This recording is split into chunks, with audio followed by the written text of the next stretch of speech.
Oh, good evening.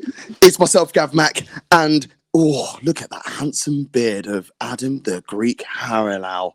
How are you, bud? I'm all right, mate. How are you? I'm all right.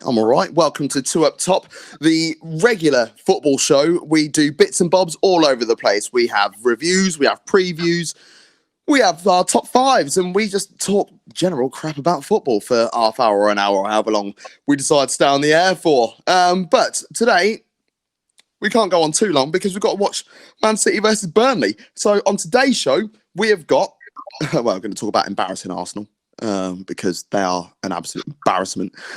Big club, love them. Palace's push, Palace are really going for it, which is nice to see. The Merseyside Derby and the midweek preview. So there's a few bits and bobs going on today's show. And if you look underneath, and you'll be able to see them going along the bottom of your screen. You'll be able to see all our social media links. It's at Two Up Top Football on everything. So that is Twitter, Instagram, Facebook, YouTube, you name it. And also on Anchor FM if you can't be able to see our handsome faces, but you much rather listen to our lovely voices instead. Where shall we start, Harilaou? We won't start with the Merseyside Derby. We'll come to that in a bit. But let's talk about the first game of yesterday. Why the hell not? Newcastle. Wrong ad. There you go. So that's a great start, isn't it? We will be talking about where are we going to go. Let's preview the game today. Man City versus Burnley. Why don't we talk about that? Where do you see this one going? Where do you see it being won and lost? Same as what I said the other day with City. They've just got so much quality, and the five subs off the bench are going to really help them. They've had an extra day with the other teams that played in midweek as well, so I'm expecting them to be really fresh. I do think Burnley will be in the game, and they'll play a typical Burnley way. I think Burnley will be obviously very happy to let Man City have the ball, and they'll sit back. And then I just think City will have too much quality for them. So I'm predicting a 3-0 City tonight. Do you know what? I said 3-0 as well. I literally did, because I think what's going to happen in the game today is I feel that Man City will just let Burnley try and play football and then be like, don't be silly. You know, like it's almost like if you're at school, you see a bunch of year 7s playing football and then the year 11s wander over. It's like, no, mate, that's not how you do it. And they literally take the ball back and smash them up.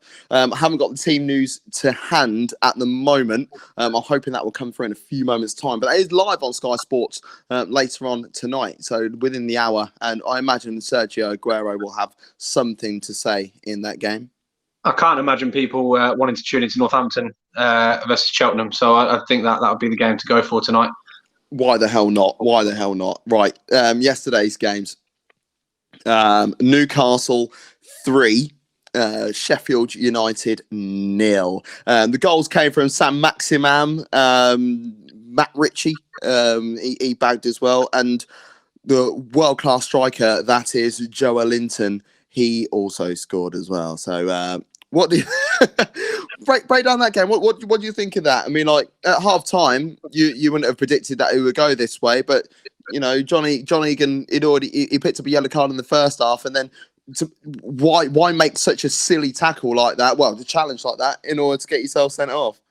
Yeah, it's an interesting one because I actually think Newcastle were the better team up until that point as well. I feel like Sheffield weren't really on it with controlling Saint-Maximin, and the wide play of Newcastle was causing all sorts of problems. If Joelinton was a half-decent striker, they could have had a couple of goals in the first half. He got sent clear. Shelby looked really on his game yesterday as well and was really causing problems in midfield. Sheffield haven't really got going because they were really poor against Aston Villa, and Villa probably would have felt hard done by in the first game last week. Newcastle, I feel like it's an interesting one with them, because they don't really have an identity either. But they've sort of landed themselves in this position now where, you know, we can talk about like Crystal Palace having a push for Europe and stuff. You know, Newcastle are a point behind. So they're 4 points off of Spurs, who are in 8th place. So, you know, we're talking about Europe and things like that for other teams. Yeah, the table is very, very weird, isn't it? It doesn't really tell the whole story of what's going on. You know, like you look at, Liverpool, it's just a matter of time. We're just waiting for them to lift up the trophy. I think they're just trying to toy with us a little bit just to keep our interest involved. It's been a few years since I think the main challengers who are seen as Man City have really sort of relinquished any sort of challenge. So what it's done is it's backed the rest of the table up all the way up until 8th, and it's obviously looking like 8th is going to be enough for a European spot given City's potential ban. Everyone seems to think it's going to be a year rather than 2. It'll be appealed obviously at the Court of Arbitration of Sport. Newcastle, I wonder whether a lot of those players and Villa players as well in the game yesterday, because there was it's an interesting one, because those teams that are sort of, Villa are obviously on the look to go down. They play each other next. This is the point I'm trying to make here, is that, those players at Newcastle and teams like Villa, Villa go down and Newcastle obviously on about the takeover, then, those players are going to want to shop window themselves, because I can't expect, I don't think, Steve Bruce has done an amazing job at Newcastle, given that he's relatively underrated, isn't he? I think there's a lot of Newcastle fans that can see some money coming in and they just want some flagship name to take over, but it doesn't always work like that. And sometimes you need to work with what you've got and add to your repertoire rather than trying to do this mad overhaul. There's talk of Poch taking over. There's talk of transfers including Edison Cavani, Ciro Immobile. Are these names really going to be wanting to join Newcastle? It's chilly up north, isn't it? Or is it just going to be the money that's going to be talking? It's an interesting one, but we talk about Sheffield United and the fact that Chris Wilder's had 4 years with the club now, which is why they've done very well. It's a very settled squad. He made Premier League additions, and they've had a really good season up until this point. So touching on Sheffield again, and they were really, really poor.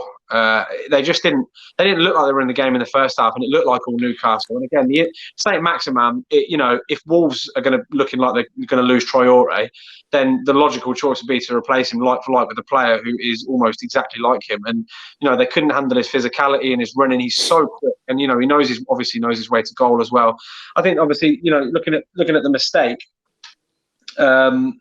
it's not something you expect. Trying to find it on my notes here. So it's not something that you would expect from a team like Sheffield, who are well drilled and usually very, very focused. But it's quite alarming for them, given the fact that they are within a sniff of Champions League places.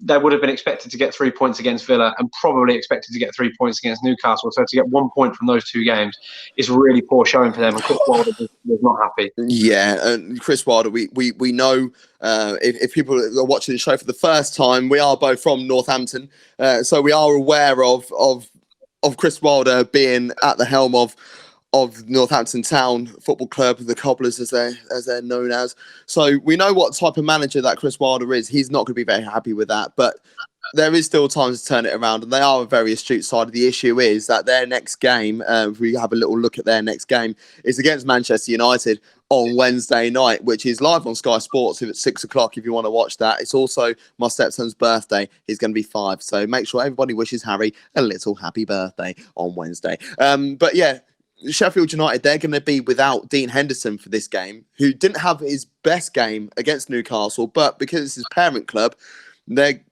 going to be without him. They're going to be without John Egan. What Sheffield United going to be able to do, and what are they hoping to expect against Man United, who at points in that Spurs game looked like Manchester United of old? Yeah, that's what I put here. It's hugely important for both teams. I think Man United really need to cement themselves as, they're a Champions League club. They're the aside from Liverpool, the biggest club in England, one of the biggest clubs in the world. They need to get Champions League this year with the statements they want to make, with the players they want to sign, because players like Pogba, if he is going to stick around, that all depends on, Champions League football. Not that they do want him to stick around, but, they're looking at bringing in the likes of people like Sancho. They really need to be in that Premier competition. And like I say, with City being out of it for a year, that is a chance for them to bridge the gap somewhat. Chelsea have made a statement of intent signing Timo Werner. It's looking likely that they're going to sign Havertz, which is a huge signing for any club in Europe. Indeed. Yeah, he's an amazing player. So it's Chelsea are looking to bridge the gap with Liverpool and Man City. I think Manchester United should look to bridge the gap and what with Chelsea and really sort of try and keep up to speed, because if you fall behind in this game, you look at Arsenal, for example, you're going to fall behind, because that top sort of 7-8 clubs now, that's what they're really looking at, is signing the top quality players. Wolves have got clout in the transfer market these days. It's very, very competitive, and a lot of players want to come to England because it is the best league in the world. It is indeed. And there's one thing that I sort of breezed over it with the Newcastle game, but I just need to show everybody at home what the hell is going on with Andy Carroll and his new setup there. What is going on with that? Are you having that? I can't. I don't think I'm going to be doing it anytime soon, to be honest. I've got no chin, so. That did come along. But let's. The other game that happened on Sunday was the game at Villa Park. Aston Villa 1, Chelsea 2. Aston Villa took the lead with a House goal. Hawes, I should call him. Corny Hawes, is it? That we should call him. Just before half time, and then on the hour mark, pretty much 2 goals in 2 minutes with Christian Pulisic and Oliver Giroud. Now, I really liked Oliver Giroud's goal and his movement. And I know many Arsenal fans out there will be like, "Oh, Ollie Giroud's not all that." No, I absolutely love Ollie Giroud and what he brings to the team. Look at what he did in the World Cup. He didn't get any goals, did he? Everyone's kicking off about him. What was his link-up play like? He was the glue that organised that front line, and just little knockoffs, like little tap back and like find little pockets of space. That is exactly what Ollie Giroud's about. He holds up the ball very well. I didn't appreciate it until I saw him live a few years ago at the Emirates. And when you watch his physicality and his presence, and this is why I think yesterday he got the nod over Abraham, because Hawes and Mings are a very, very physical presence. And you can imagine players like that trying to bully Abraham, and really they can't play Abraham on the last shoulder if that was what the plan was. I thought they played a pretty high line, Villa, to be fair, though, which was a dangerous game. And Chelsea, to be fair, the way they were moving the ball around, even when they were 1-0, 1-0 down and the game was at 0-0, I thought Chelsea looked really, really good yesterday. So I was actually a little bit impressed with them. If they can keep up that for the 9 games, then they're a shoo-in for the Champions League place.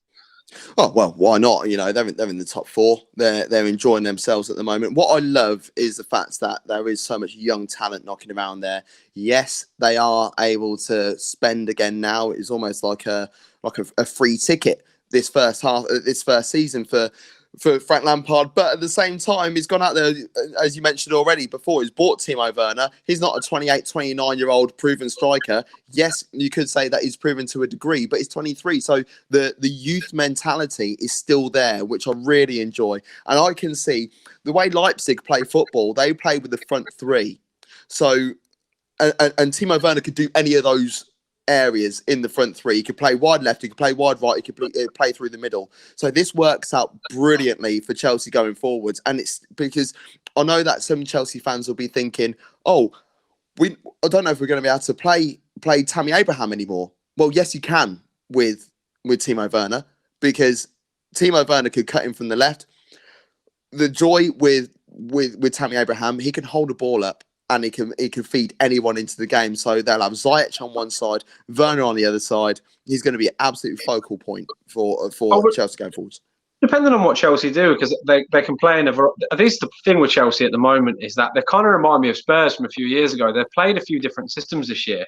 So I do wonder whether they're going to put Ziyech in that 10 and just allow him to have a free role, sort of like Modric was given by Redknapp at Tottenham a few years back when he came in. I can, and why not play 2 up top? Little pun there. Oh, good plug. Like that. No, why not go with Werner and Tammy Abraham? Because Tammy Abraham's a great goal scorer, and he's young, and he for me going forward he's got to have a place in the England team because he's proven it this season. He did it in the Championship last year. A lot of Villa fans said he was a little bit unreliable at times, and he couldn't always finish his dinner. But at the end of the day, I think he scored 25, 26 goals. So he did. And this season, he's their top scorer. So it's nothing. And again, having options like Giroud gives them a different dimension because, when they come up against really physical centre backs, like someone like Mings and Hawes, that was the move that really worked for Chelsea because, Giroud was dropping in and, at times sitting on the last shoulder, and they were so preoccupied with that, it allowed Mount to pull the strings just behind. And I've written a little side note about Mount here. So I've spoken about it so many times. Obviously, having to watch the Championship, about players that take that step up. We've seen James Maddison do it when at Leicester, and he people talk about a big money move for him all the time and being the future of England. Mason Mount has gone from a Derby team that lost in the playoff final, but they weren't a great squad to look at. You look at West Brom in the Championship, or even at Fulham. There's Premier League players there. Again, I'm a Leeds fan. I don't want to talk wax lyrical about Frank Lampard Derby anytime soon or anything like that. But at the end of the day, they overachieved. But those players can't be overstated how important they are. And obviously, you look at again, Mason Mount and the progress he's made coming into a Chelsea team, playing in the Champions League, and performing at this stage. I've not been overly impressed with some players. I don't want to bleed into the Liverpool game. Like, they've come out from lockdown, and they've come into the team, and Grealish, for example, yesterday, they really kept him out of the game, and that's why Villa, they have no creative outlet. But Grealish wasn't allowed to do it. They kept fouling him here and there. I think Grealish is now the most fouled player. He's the most fouled player in the Premier League this season. It's ridiculous. With 9 games, do you know what I mean? To go, like, it's ridiculous. Like, how, but they didn't allow him to influence the game in that way that he can. So he really struggled. I think, regardless of Villa's fate, I think Grealish isn't going to be there next year. I think it looks like a logical thing to do would be a team like an Arsenal or a Man United who need that kind of a player. So, but Mason Mount was phenomenal yesterday, and the way they moved the ball. It's interesting to see Ross Barkley's had like a long time in the Prem, and he's got a lot of experience. Yet, he can come on and do very little. When Mount in the first half yesterday, although they went in down at half time, he was phenomenal, and he was very influential. I was a little bit of a critic of Mason Mount as well. Not necessarily what he did at the beginning of the season, because at the beginning of the season he was unplayable, and I was kicking off. I'm Team Maddison. I've got a lot of time for James Maddison. It's weird. So I sort of expected Mason Mount to continue his form all the way through, but I have to remember sometimes that 1, he is young. 2, this is the first full season in the Premier League, so I need to get off his back a little bit. Couple of comments before I continue. Jamie Benkert's watching the show. Says, yes, boys. Hello, Jamie. How are you, pal? Richard Sava, big fan of Sava, as everyone knows. He's the main guy at a Spursy podcast. I've mentioned a Spursy podcast before. I've shared their stuff on my page as well. So a Spursy podcast, if you're a Tottenham fan, that is the only place where you should ever look for Tottenham stuff. And if you're not a Tottenham fan, it's actually quite an informative show. So make sure you tune into his stuff. It's brilliant stuff. And just going back, Richard Savvy also said that Sir Maximum is a baller. I think he might be trying to tap him up at Spurs. Right. It is our time for our section. 1 second. Here we go. What are Everton? Yes, it's our section of What Are Everton. And it's nice to have a jingle for it. Right, Everton 0, Liverpool 0. So should we move on? Let's move on.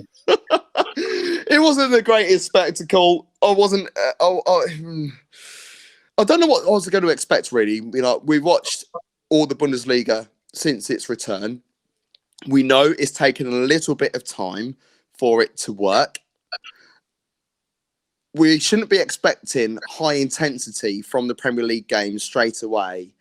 However, this game was dog. I've written here that Liverpool didn't get out of training gear, and that's not to say that Everton are poor and Liverpool had the game in their grasp if they really wanted to. I've written a lot of things about Everton here and about them moving forward. We spoke a bit about it earlier. Liverpool have won the title, and that's not disrespectful to the Premier League that they're taking their foot off the gas. This is an unprecedented situation. I've no doubt in my mind that if lockdown hadn't happened and all this madness, then Liverpool would have gone into this game extremely confident. They've had a little bit more time with Ancelotti, Everton, and I'm going to focus on Everton because we know about Liverpool. We know everything we need to know about Liverpool. Everton Everton are in that weird zone, the same as Newcastle, the same as Palace, same as Burnley, same as Arsenal. I think they're only a point behind Arsenal. Apologies. What are Everton? My question is what are Everton going to become? So again, okay. So it's a different angle. Okay, go for it. So they've got a spine, is what they've got. So they've got Keane and Holgate. They've got Gomez and Davies in the middle. And Davies, when you watch him, I love Tom Davies. I've been banging on about him since my FM 15 game, and FM 17 it was, and I raised him out the kids, and I brought him forwards, and I was like, "Oi, watch out for him! What a player he is!" He's got every element to his game. He just needs a little bit more discipline, I think, especially going into the final third. Because in the midfield, again, he's got all the makings. I sit and talk wax lyrical about Calvin Phillips and Jack Grealish all day, but Davies, he's an all-round midfielder with someone like Ancelotti in front of him, and Ancelotti's managed some of the best midfielders in the world. Remember, including my all-time favourite, Gennaro Gattuso. With those two, and then up front, Calvert-Lewin has, again, so much potential, and not just as a target man. He's got great feet, and this season he's proven that he can score goals. Everton, they've, again, with Coleman at the back, Luca Dean, a couple of decent wingers, maybe a real baller midfielder, someone like a Tielemans that Leicester managed to get hold of. Everton, I said it earlier, Thiago Silva's 35, but he's on a free. Why not bring in a very, very experienced defender to help out someone like a Holgate? Particularly, again, if they have a good post-lockdown 9 games, which by the looks of it, again, no one's expecting to beat Liverpool this season. The Watford game, is a freak occurrence, especially given the results for Watford since then. Everton have the potential, and they're right there. And I said it at the start of the season, Wolves, Leicester and Everton, which one of them is going to ascend and realise their potential? Obviously, we know about Leicester and what they're capable of doing on their day. Leicester, they've got a young, good manager. They've got a very young squad as well. They probably need a striker. Wolves, we know all about Wolves. And again, they've got clout in the transfer market. If they go and command, 70 plus million for Traore, and then they reinvest that money, then Wolves could be something special next year, and really watch out for them. I'm not saying they're going to challenge for the Premier League. But no, the thing is, when you say that, when Wolves came up to the Premier League, their owners turned around and said, we would love to be able to challenge for a Premier League within the next 10 years. And everyone laughed, and it was a bit of a chuckle, because when teams come up directly from the Championship, they don't really go that high. I mean, the highest first season league finish that I can think of was Ipswich when they came up, and they came 5th when they had like Pablo Cunyago and Alex Mathy and whatever. But when Wolves came up, they came up with a different dynamic and a different mentality. They knew their role, they knew what their place was, but they thought, you know what, screw it, I don't care what you think, we're going to play our game, and it's worked. And how many players out of the Wolves starting 11, a lot of those players would be able to start for a top 6, top 4 club, and people might laugh at that, but Jimenez is being courted by, potentially Real Madrid. So Jimenez, I'd have Jimenez over Origi all day. All day. And I think some Liverpool fans might pipe up at that, but that's my personal opinion. But I'm right. Adama Traore, he gets into that side. Do you know what? I don't think you're wrong. Dendoncker could fit in. Dendoncker. Let's not talk about Neves, who for me is probably one of the best players in the league. Yeah, really exactly. But again, looking at Everton, if Everton had a Neves in their team, who's to say that Everton couldn't be challenging for a top 4 spot? I'm not sitting there saying they're going to do it, because I think that anything goes. I think that the middle ground, particularly from sort of 3rd through to 6th, there are 4 clubs in the Premier League off the top of my head, and I'm sorry, Gav, Arsenal aren't one of them. But no, we're Arsenal are nowhere near. Arsenal are absolute embarrassment at the moment. Again, the main point is with Everton is that signing Ancelotti isn't just. A lot of people say things like, "Oh, he's finished," or he does this to clubs and he does that to clubs over time. No club in the Premier League would turn their nose up at Ancelotti if you needed a manager and he said he wanted to come. Unless you're Arsenal. Unless you're Arsenal. Arsenal had a different idea. One thing that happened in the world of Liverpool, I found this tweet earlier on today. It's a very, very sad moment. David and Gog has retired from football at the age of 31. And I saw that tweet and I was wanting to make everyone aware. It's such a shame. What a player David and Gog was. That is a lie. A comment has just come through from our pal Saber over there. Because we mentioned about Tom Davies. Because we are about to break down the game with Spurs. So it's a nice little lead in. Tom Davies or Harry Winks? Calvin Phillips. Such a Leeds fan, isn't he? Such a Leeds fan. Sorry, I can't help you there, Sal. For me, I'd be going Tom Davies and sort his discipline out a little bit. But I do like Harry Winks, but I just feel there's not enough to his game. There's players that do exactly what Harry Winks does, and they do it better. Fair. And again, Davies needs more time because he's not settled in that squad. He's not proven the point that he is the guy, to marshal that midfield and, one, start attacks and two, quell things going in the other direction. Whereas Winks is settled in that Spurs squad and he knows his role. And under Mourinho, he could really thrive. So I want to see Winks in it. Ask me again around Christmas if we're about halfway through next season, if we ever get it started. Yeah, it probably won't start anyway. But let's talk about Spurs. Tottenham versus West Ham. That is tomorrow, which is Tuesday, the 23rd of June. It's a 8:15 kickoff. It's live on Sky Sports. On paper, you think it's going to be a pretty comfortable game, but West Ham could be tricky sometimes. It depends. It's not just a cliche which West Ham turn up. I'm good friends with a West Ham fan, and we had a good chat about West Ham over the weekend. They have, we talk about what are Everton. West Ham have zero identity, and it's not necessarily David Moyes' fault because I think the problem is with West Ham is that they're a tourist club these days. Every decision they make, Sebela has flopped. There's no waiting for him to step up, I think, anymore. It just doesn't seem to be materialising. And at this stage of the season, with 8 games to go, you really should be looking at, a club like West Ham, with the stadium and with the stature and with the money that they make as well. Signing one marquee signing here and now every now and again, it's not worked for them. Bringing in David Moyes, when Sam Allardyce is available, I don't know if it's going to be enough to save them. I think it's going to go down to a last game of the season thing against Villa for West Ham. I was going to say, it's not an easy last game. It's against Aston Villa. And Aston Villa, we don't know where they're going to be at that point. They could be in dire straits at that point. But Spurs, for me, I think it's going to be a Spurs victory. I was very, very surprised when I saw that Eric Dyer was starting in the back four against Manchester United at the weekend. And I was thinking, because before the game, I predicted a draw. I was thinking 1-1, maybe 2-2.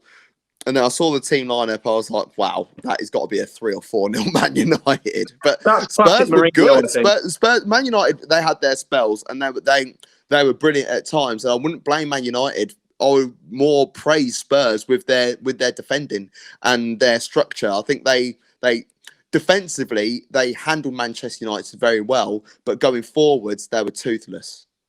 My theory is this about that decision in the lineup is that Mourinho does these things every now and again to communicate with the board. So whether he's asked for some funds for some defenders because they need new defenders because Vertonghen and Alderweireld aren't getting any younger. They're still great defenders, but to start them on the bench and then start with Eric Dyer, at centre half is an interesting choice. Dyer and Sanchez is your starting two when you've got Jan and Alderweireld on the bench. I think it's one of those classic Mourinho statements of intent, isn't it? Yeah, he does it with goalkeepers. Sometimes he'll name 2 goalkeepers. I think what you're probably seeing there again is that. But again, we can't look too far into it, given how unprecedented the situation is. It might just be a case of those guys aren't fit enough. And if you play someone, if you play Jan Vertonghen at 60, 70% against Rashford, who could be at 90%, then he's going to have a field day. So that could be the decision there. Spurs, going forward, though, I think I said this before. Coming out of lockdown, Spurs could really benefit from that situation, given the fact that Harry Kane's come back, Heung-min Son has come back as well. They've got good players on the bench as well. Lo Celso's been coming off the bench, Lamela. Lamela started at the weekend, but they've also got Gedson on the bench, who came on against Manchester United. And what are your thoughts of Gedson so far? Again, with Spurs, I think it's pieces to the puzzle, and they're not quite the full realised picture yet. They need a full season under Mourinho. So get the rest of this season out of the way. I don't think Mourinho has been told he needs to achieve, Champions League football. I think it's a case of what Liverpool did with Klopp: just establish a brand of football. Be solid, get the most out of Harry Kane, which I think he's more than capable of doing. As a manager, you look at some of the strikers that have played under him in the past and how they've performed in the seasons where he's been at clubs. Tottenham, again, it's not just Liverpool winning a title by such a stretch. Isn't just a case of Liverpool are amazing. There is no competition at the moment. A lot of teams. This reminds me so much of the 2012-13 season, where it's a team running away with it and everyone else is beating each other, and there's a couple of near auto runs. And this year, if Liverpool won the title last year, it would have been an uber achievement. And this is not taken away. I sound like a mad hating on Liverpool today, don't I? No. I'm not. I really am not. I said it at the beginning of last season. I was like, this is Liverpool's year. I sounded like a Liverpool fan. I was like, this is Liverpool's year. They're going to win it this year. And if they don't win it this year, they probably never will. I've got that bit wrong, but what it is that I expected them to be pushed. They've not had any challenge. And there's a lot of games where they haven't really got out of. There's a lot of games this season where they haven't really got out of third gear, and they've not needed to, because they have the most match winners. They have the most settled squad as well. And they've had the manager for the longest amount of time. So let's look at it realistically, right? Let's go down the seasons. The reason that Liverpool and Man City might be, and probably are the two best teams in the world, because their managers have been there for over 3 years, right? Leicester have got a new manager in Brendan Rodgers, right? We're coming to Leicester next, so that's a nice little segue. There you go. Well, Chelsea have got a new manager in Frank Lampard. Sheffield United, again, I think it's a freak occurrence season for them. They've got Chris Wilder, and they're having a really, again, teams in transition. Man United, first full season with Ollie. Tottenham, brand new manager in Jose Mourinho. Arsenal, new manager in Arteta. Again, Wolves, they've got a settled squad. They've got a settled manager. So that's why they've come into the fore. Everton, new manager. All these teams are in transition, which is why I strongly believe next year is going to be one hell of a season, and probably in terms of competitive nature, I think it's not going to be as one-sided as it is here for Liverpool, because I think those teams are going to come out swinging, and those teams are going to be able to hurt Liverpool. And again, it is the target. It's not just to bring Leeds into it, big Leeds chat, but teams raise their games when they play Leeds United, and those teams are going to be able to raise their games when they come up and they play against Liverpool next year, because everyone's going to be recruiting. Everyone, Spurs didn't recruit for 18 months under Pochettino. They got to a Champions League. They got to a Champions League final, and sometimes you can't recover from that. Potter's, done a few interviews, and he said the same thing. So, going forward, Spurs, ask me at Christmas, because they could be another club that really, really go to the next level. And Europa League might not help that. So, a lot of Arsenal fans are saying now, do we really want to win the Euro? Well, obviously they can't, but do they really want to be winning something like the FA Cup or the Europa League and getting into Europe next year? Because what's the point in doing that? Chelsea spent a year out of all of Europe and they won the Premiere League. They won the Prem, exactly. So Arsenal stay out of Europe, going to win the Prem next year. Jack Calloway, he's watching the show. Thank you very much for watching, Jack. He reckons that Chelsea will push more than Tottenham towards the title for next year, in his opinion. I can see that as well. I think Chelsea are not very far off having a very title-worthy winning side. I think they need one more centre half for me. Yeah. And that's it. I think they just need a decent top, maybe an Upamecano, maybe is it? I can't remember. Is it Sane from Hertha Berlin, Hoffenheim? They both wear blue. Don't remember which one. I think it might be available. Is available. Who is? Koulibaly is potentially available. I've seen Koulibaly in the flesh he's not all that. Stop looking at FIFA cards, kids. That's all I'm saying on that one. No, I think you're wrong there, Gal. I've seen what he can do in the Champions League, and yeah, again, and I've seen him in a couple of games live on paper. I've done mini scouting reports on him. I don't. He goes missing a lot. If you're watching it on telly, you'll see him do bits, but when you're watching him live on the pitch, there's so many times where he's just out of position. He just goes wandering and things like. The fact that he is being earmarked for £90 million and things like that, I'd rather buy Lewis Dunk. I swear to God. No, I'm not even lying.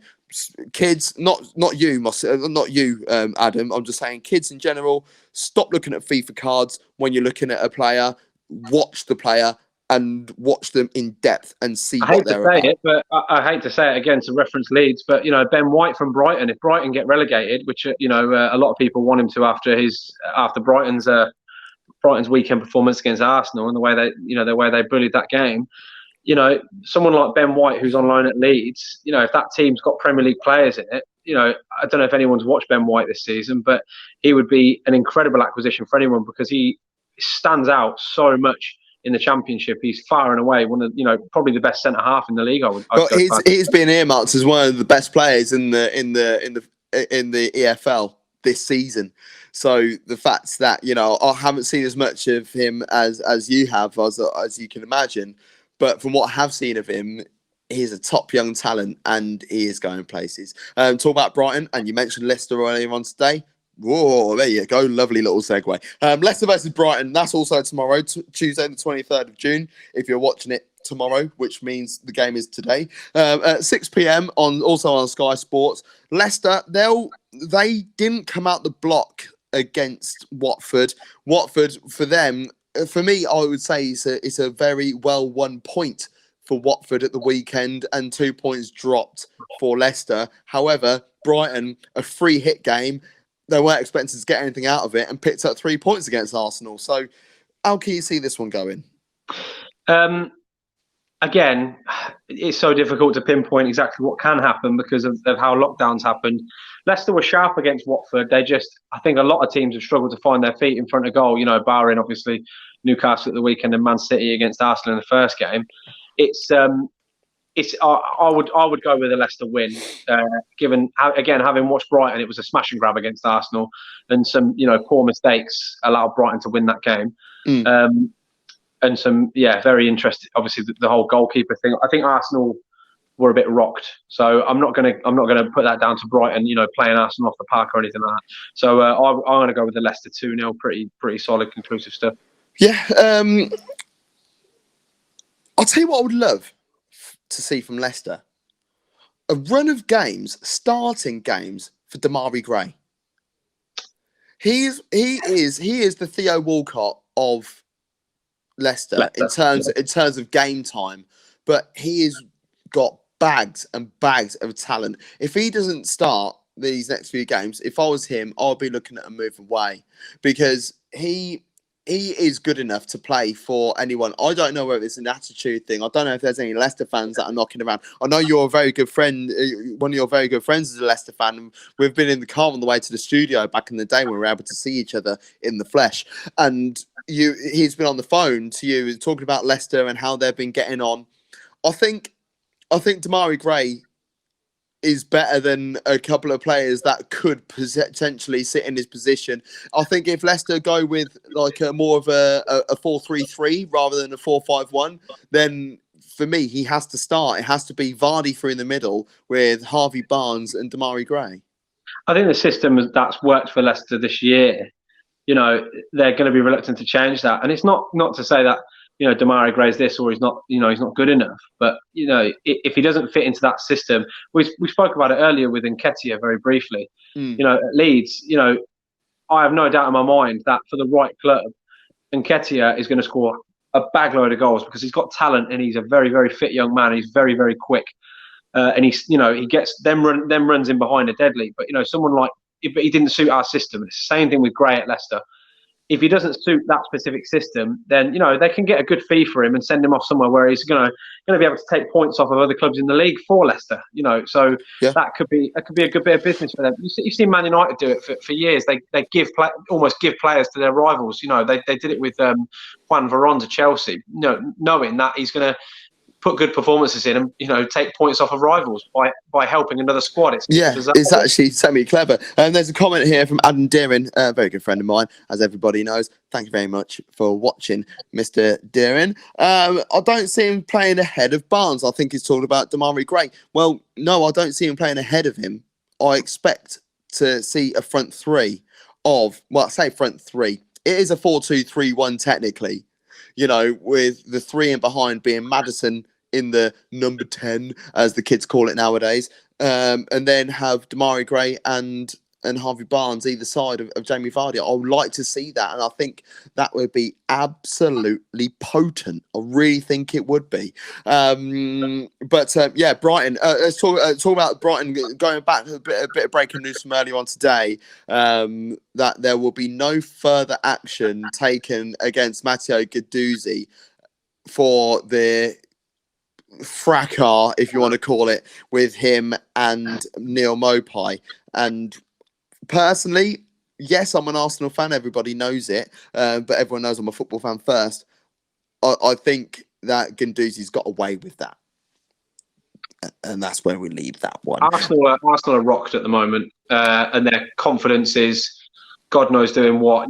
Their main man, their best striker, is potentially leaving. And that for me could be a lot of players turning around and going, well, you know what, sod this, I'm out, jump ship. They've got a lot of work to do over the summer in terms of not chucking money at players and things like that, but they need to keep some of the top players that they've actually got, because they've got a lot of talent at the club. And you watch them in that Brighton game, and what Maupay, he's not a clinical great striker in the Premier League. He's a great Championship striker. Oh yeah, but he's in that sort of Costa role where he's going to frustrate people and he's just going to get in your face and he's just going to wind you up. And obviously, we didn't necessarily agree with this. I don't think he's gone out to injure Bernd Leno. No, I don't think so either. It's innocuous. If there was no injury to Bernd Leno, I don't think anybody would have any issue with the challenge whatsoever. Bernd Leno's landed badly. I think Bernd Leno would have, because again, not that I do that kind of thing when I play football, but I'm not afraid to get very, very tactile with people and get in their face and things like that. And he jumps into the man after he's caught the ball, and obviously, and then you want to see that from Guendouzi. You want to see a player you want to see your players backing you, you want to see it. But have a little bit of substance. It's very airy fairy. Yeah. I want to see players. It doesn't matter what club you play for. I want to see players have that real guile and aggression. Back in the I say back in the day, make it sound like I'm 65, but back in the day when we had Roy Keane and Patrick Vieira and things like that. That real aggression. There's no aggression in these players anymore, and they're all mates. They're all in group chats from tournaments when they were kids and things like that. And no, I disagree with you there, because the way that the game's evolving and stuff like that. So obviously, no, I disagree with you there, Adam, because with Guendouzi there, because Guendouzi's obviously come out and he's backing his man, and it's I think what they've just looked at and gone, right, do you know what? It's a horrible situation. Guendouzi's made a bit of an idiot of himself, and he has gotten away with it. But I think the situation is that if we punish players for being impassioned and for grabbing someone around the throat. No. But this is the point. It's not caused any damage. Maupay has caused damage. Maupay's not taking any further action. Okay, yeah. Because going back to what I said to you is right. Is that what Maupay has done, in my opinion?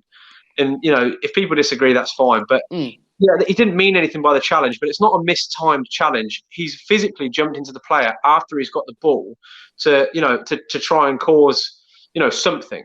And he's injured the player. So you have to look at that realistically, whether it's, with intent or not. I don't think Heung-min Son meant to break, Gomez's leg. No, well, yeah. I'll see what you mean. But going back to what you were saying about where's the aggression, and they're all mates off the pitch and that sort of stuff. Look, for years, most of the Spanish national side have been built up with at least, like in their squad of 23, you're looking at 15 by Barcelona and Real Madrid players. And they're all in WhatsApp groups, and they're all best pals and all that sort of stuff. But when it comes to El Clasico, they absolutely friggin' hate each other, and they'll go for it hell for leather. I'm watching the games the weekend, and the French players from either side having a nice little conversation with each other on the pitch. Yeah. Hope you had a great time. And the Dutch players, off the pitch, having a lovely conversation. That doesn't happen in Spain.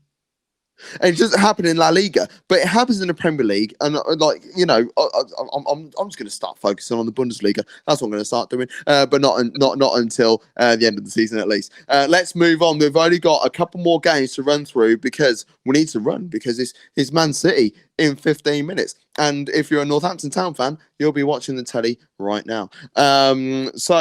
Wolves. Newcastle versus Aston Villa. We did speak about this briefly earlier on. Oh, spit guard. There you go. We spoke about this a little bit earlier on today. Newcastle, I can see them after that performance, they're going to be really hyped up. I can't see Joe Linton scoring, but I can see a Newcastle tight victory, a little cheeky 1-0 or something. No, I've gone with the 1-1 on this one. I think it's got the potential to be a really good game. And I was saying this earlier about players shop windowing themselves. If Villa are fighting to stay up, so first and foremost, those guys have contract incentives, and they have an incentive in themselves, their own pride. But players like Grealish probably aren't going to be there next year. So he's the captain. He's expected to put in performances. But at the end of the day, Newcastle, those players are going to be fighting to stay there if Steve Bruce does remain as manager, which my opinion is changing, not just because of the win at the weekend, but because again, they could end up seeing themselves go backwards if they get a new manager in and they have to overhaul the squad. I'm going to go for a 1-1 draw there, but I think it's going to be an entertaining game. That game is live on Wednesday, the 24th of June, exactly 1 month till my birthday, but exactly the same day as my little stepson Harry. So therefore, everybody needs to make sure you wish Harry a happy birthday, as I mentioned at the beginning of the show. That game is live on BT Sport. Also on BT Sport is Wolves versus Bournemouth kicking off at the same time. So it just depends on what team you support. Bournemouth, they are lost. They're gone. Finished. Done. They're gone. I can't see it being a hammer in this game, though, mind. I can't see it being a hammer. But in terms of possession and chances created, I can see Wolves being on the forefront by a country mile. It's going to be nice to see Brooksy again, though, for Bournemouth. He got some game time at the weekend, and it's his first game of the season. And I felt if this is the first time you're ever watching Two Up Top, I love David Brooks, and I think he has the potential to be a world-class player, and I swear to you, but he is one of the most talented young players out there right now, and it's so unfortunate that he spent the whole year out. We were talking on the weekend show about Bournemouth. They should be okay now. That like Bournemouth, Newcastle, teams that have had the world's worst luck with injuries. Norwich, at times they've had 8, 9, 10 first team players out. And Bournemouth at the weekend, they just fell apart. And Crystal Palace are now on for a European push. I'm gutted for them. I'm gutted for Bournemouth because I do really, really like Eddie Howe. I think it's... So you gutted for Bournemouth or you gutted for Eddie Howe? I'm gutted for both of them because I think they've been in the Prem for 5 years now. They've got a good squad there. They've got very, very talented players. They've got a great talented young coach, but it's not to do with the way that the club's been run. But they can't compete in terms of the Premier League in bringing players in. They've had to work on a budget. It was always going to happen. It was always going to be a sinking ship because they got done for FFP, didn't they? Yeah, but they've got, how can they compete? They can only generate X amount of money via, obviously, Dean Court. So it's something that they're looking at getting a new stadium, and I've no doubt that they can bounce back. Maybe Eddie Howe stays and, has them in the Championship and can keep the bulk of the squad together because I think they'd stay for Eddie Howe. But are you saying they're going down this year then? They're down. I think they're done. They're gone. Wow. That's I think harsh. they're gone. Yeah, I don't. I think It's it not does that. harsh at all. It's just an No, honest thing. Norwich are done as well. I feel they might scrape it. I feel just might scrape it. The other game that's happening at 6 o'clock on Wednesday, the 24th of June, exactly 1 month to my birthday, and the same day as my stepson Harry's birthday. Make sure you wish him happy birthday. It's going to be 5 years old. Is Norwich versus Everton. I think Everton are going to hammer them. I really do. Well, 1 second.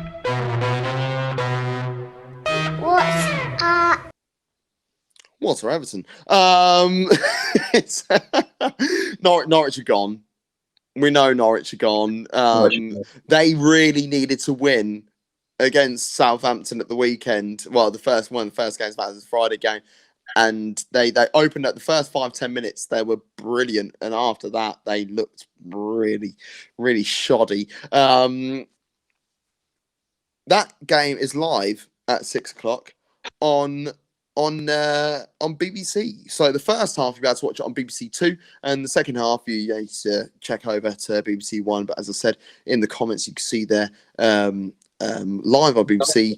Check your listings. Fear for Norwich because there's obviously the double dip exists in the Championship. Huddersfield are in danger this season.